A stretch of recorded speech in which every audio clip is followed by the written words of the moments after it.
Assalamualaikum warahmatullahi wabarakatuh.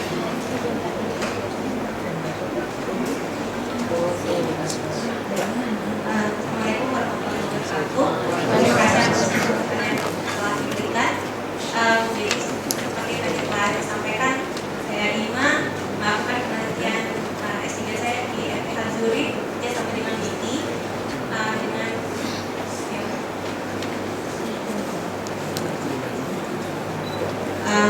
ini tema penelitian saya. Jadi di sini kesempatan ini saya ingin menjelaskan apa itu PPG dan sejauh mana yang telah kami lakukan penelitian berkaitan dengan PPG ini. Sebenarnya mungkin buat bapak-bapak, ibu-ibu yang sudah biasa bekerja dengan singkong mungkin melihat PPG ini sebenarnya hal yang biasa, apalagi untuk dalam produksi yang saya tahu untuk produksi singkong, misalnya keripik singkong. Untuk menunda PPG ini biasanya hanya tinggal direndam dalam air dan dikasih garam sudah, itu bisa menunda PPG selama seminggu, dan juga untuk dimasukkan ke dalam freezer juga itu bisa menunda PPG. Dalam kesempatan ini saya akan menjelaskan mengapa itu bisa menunda PPG. Jadi saya akan melanjutkan fokus ke penelitian saya. Jadi di sini ini adalah kontennya, pendahuluan, kemudian screening PPG yang saya lakukan di LIPI, kemudian saya melakukan teknologi RNA-seq, next generation sequencing yang dilakukan di ETH Zurich, dan perkembangan beberapa metode untuk menunda PPG ini. Jadi mungkin perihal ubi kayu sudah dijelaskan sebelumnya oleh Pak Haryo dan Pak Solihin. Saya langsung saja kepada masalah PPG ini. Jadi PPG ini adalah, kalau misalnya kalau di Indonesia saya mudah menjelaskannya apa itu PPG, karena kalau biasanya ibu atau bapak membeli PPG dari pasar lalu disimpan begitu saja sehari atau 2 hari. Kalau bapak ibu membelahnya pasti sudah hitam-hitam seperti ini, dan itu kita sudah menganggapnya hal yang lumrah. Jadi pada ubi kayu Indonesia itu hal yang lumrah. Tapi ketika saya di Swiss dan ketika saya melihat komunitas ubi kayu dunia, waktu itu saya ikut konferensi di Cina, PPG ini sebenarnya sesuatu hal yang booming temanya gitu. Nanti saya jelaskan di akhir. Ini adalah studi literatur yang saya lakukan. Saya dan teman saya di BAT sedang membuat review mengenai PPG ini, perkembangan terakhir tentang PPG. Jadi kami mempelajari dari hampir seluruh literatur yang berhubungan dengan PPG, dan di sini saya hanya mengambil highlight saja bahwa PPG itu diinisiasi oleh pelukaan. Jadi kalau membeli ubi kayu yang sudah terluka, biasanya di pasar kan sudah mulai dipotong-potong, tuh sudah itu harus segera diproses atau disimpan ke dalam freezer misalnya, karena sekalinya terluka itu dalam sehari bisa memicu terjadinya deteriorasi pada ubi kayu. Dan itu memang umum terjadi sebenarnya pada ubi-ubian dan juga pada buah-buahan. Bila terjadi pelukaan, kemudian ada reaksi oksidasi, akan memicu reaksi tertentu. Dan ini khas pada ubi kayu karena yaitu tadi warnanya menjadi hitam. Sedangkan pada ubi-ubi lainnya mungkin ubi-ubi lainnya saya tahu tidak ada reaksi yang seperti ini. Jadi khas hanya terjadi pada ubi kayu. Jadi di situ sebuah challenge bagi para pengusaha ubi kayu bagaimana supaya PPG ini tidak sampai terjadi sebelum ubi kayu akan diproses. Jadi ini secara garis besarnya saya katakan adalah karena reaksi oksidasi. Dalam penelitian saya yang sejak tahun 2011 ini, kami melakukan screening PPG trade menggunakan koleksi ubi kayu yang terdapat di LIPI. Di sini kami memiliki koleksi ubi kayu lokal dan juga yang dilepas oleh tadi. Ini kami mempunyai sekitar 63 aksesi ubi kayu. Dan sebenarnya di Indonesia itu yang saya tahu dari FAO itu lebih banyak lagi, hingga 954 jumlah aksesi ubi kayu. Untuk pengujian PPG ini awalnya kami mengikuti standar yang digunakan di SIAT, tapi kemudian saya menghadapi masalah ketika saya melakukannya di ini, yaitu persoalan dengan pembusukan mikroba, padahal PPD itu bukan pembusukan mikroba, itu masih pembusukan murni fisiologis dari ubi kayu itu sendiri. Jadi kami mencoba mengembangkan metode yang lain, yaitu hanya memberikan sedikit pelukaan saja menggunakan cutter, dan itu cukup bisa menginduksi PPD tanpa harus menginduksi lebih banyak mikroba. Jadi akhirnya kami memilih metode ini, dan ini scoring yang kami lakukan. Jadi tidak menggunakan visual scoring yang biasa dilakukan sebelumnya, tapi kami menggunakan scoring berdasarkan deadline. Dan ini hasil panen yang pertama. Jadi beberapa ubi kayu yang kami ujikan termasuk PPD yang resisten dan PPD yang rentan resisten terhadap PPD dan yang rentan terhadap PPD. Manggu salah satunya adalah yang kami katakan cukup resisten terhadap PPD. Kemudian saya kembali ke Zuri, dan di sana saya mesti kembali lagi ke PPD untuk panen yang kedua, jadi untuk betul-betul meyakinkan bahwa screening PPD yang tahun sebelumnya kami lakukan itu stabil sifatnya.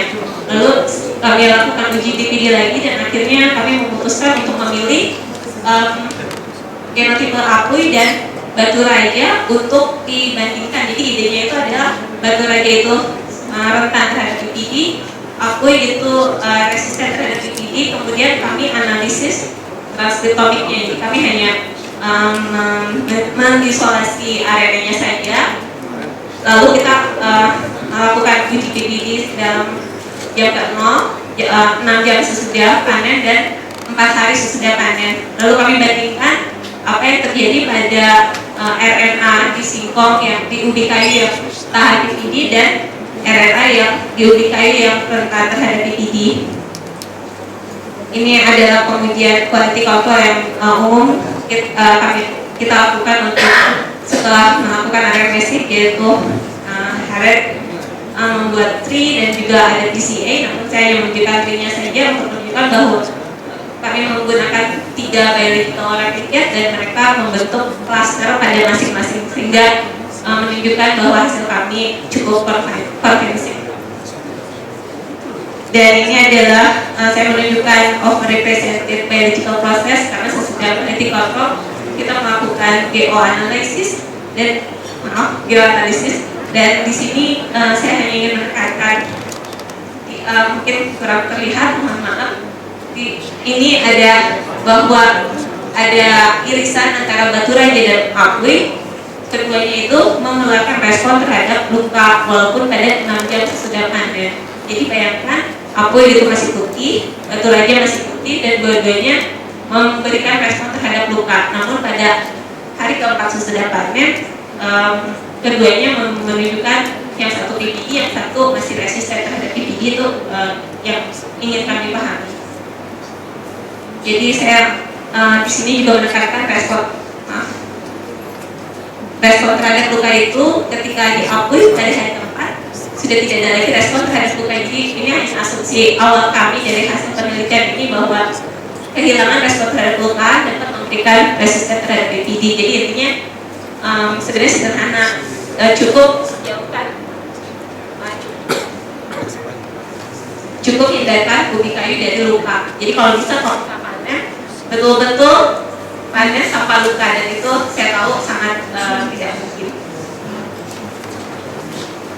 Dan ini adalah analisis pathway-nya, dan saya menunjukkan validasi menggunakan aktivitas enzim.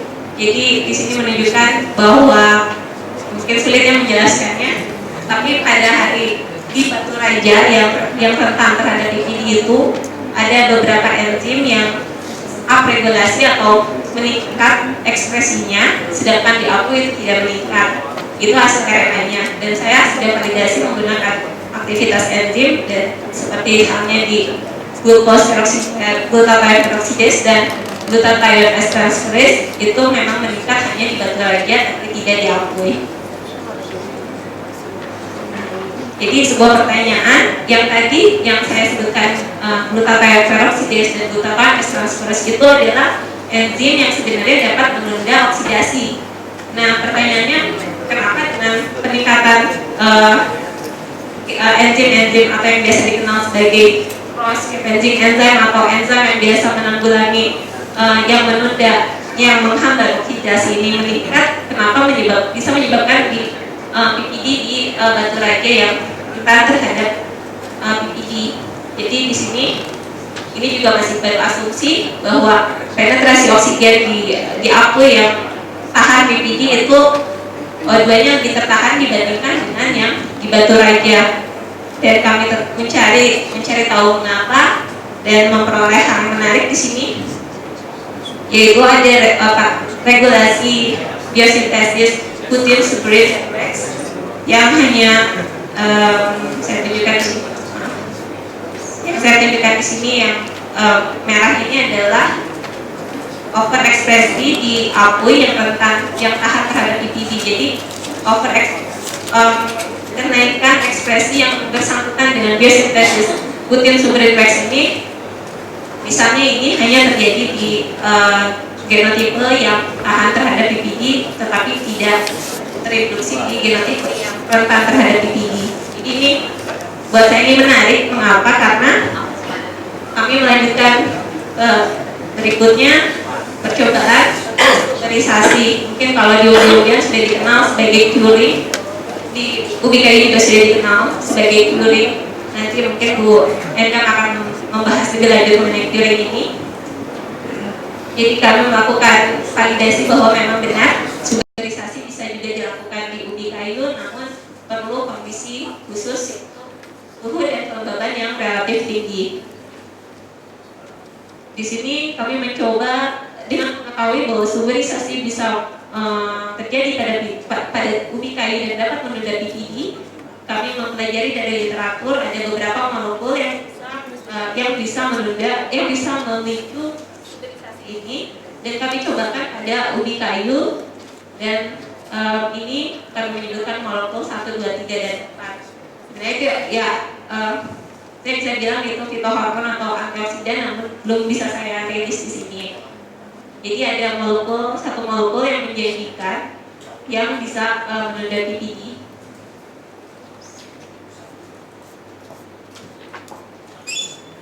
Itu masih dalam skala lab di ETH. Kemudian karena ini menarik hasilnya, lalu kami kembali diteliti untuk mencobakan pada di lapang bagaimana kalau misalnya kita mencobakan molekul ini menggunakan ubi kayu di lapang.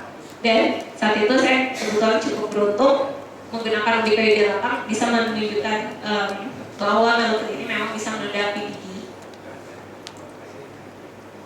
Dan ini adalah teknik yang kami gunakan.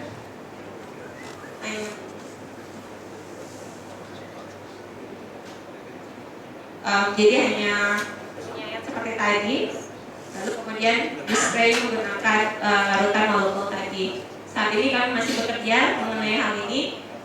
Moga-moga mendapatkan hasil yang baik yang kami harapkan segera mungkin.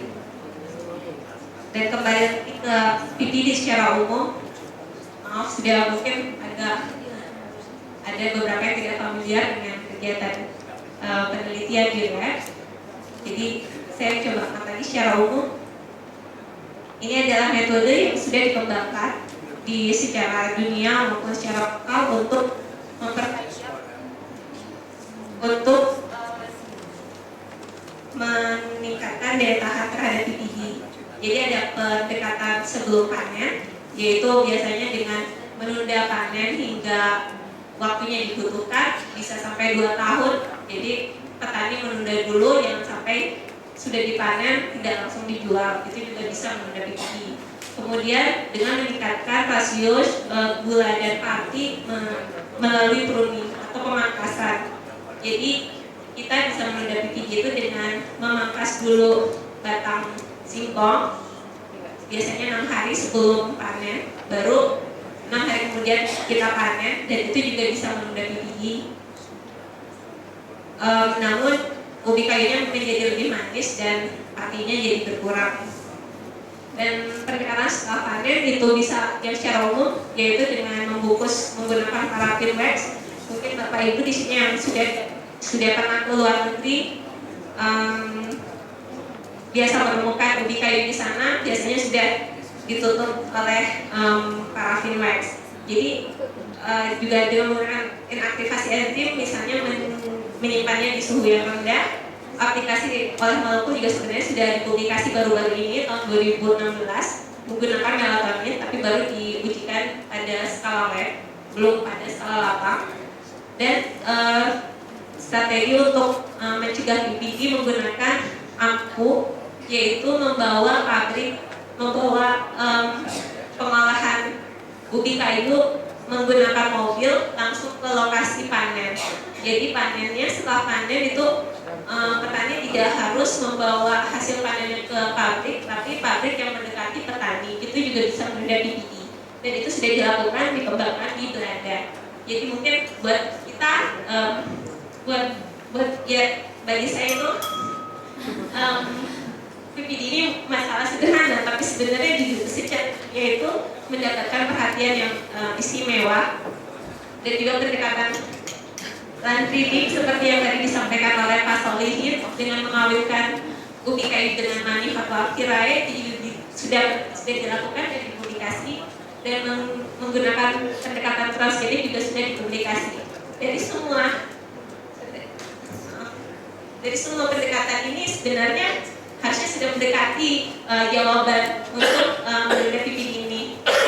Namun mungkin ada yang tahu The Rockefeller Foundation Cassava Innovation Challenge yang baru ditutup tanggal 8 Juli kemarin, ini karena masa BPD ini mencapai 40% mengurangi hasil panen di Nigeria. Itu hingga 40% hanya gara-gara pembusukan di ubi kayu. Dan itu sampai challenge ini sampai menawarkan $1 juta hanya untuk mendapatkan ide menunda BPD gitu.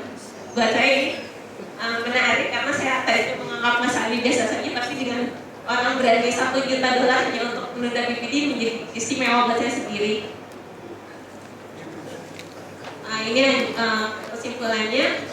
Jadi kami lebih tertarik kepada suberisasi karena dengan misalnya dengan meningkatkan suberisasi tidak hanya di ubi kayu tapi juga di ubi yang lainnya, itu bisa menunda dan mengurangi kehilangan pasca panen tidak hanya pada ubi kayu tapi pada jenis spesies lainnya.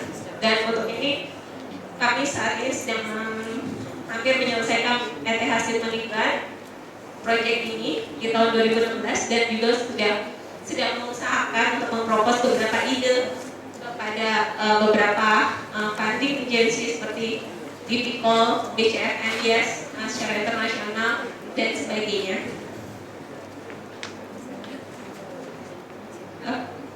Saya terima kasih kepada ETH, Zuri dan juga LIPI sehingga saya bisa menyelesaikan penelitian ini, dan terima kasih banyak atas perhatian Bapak dan Ibu sekalian.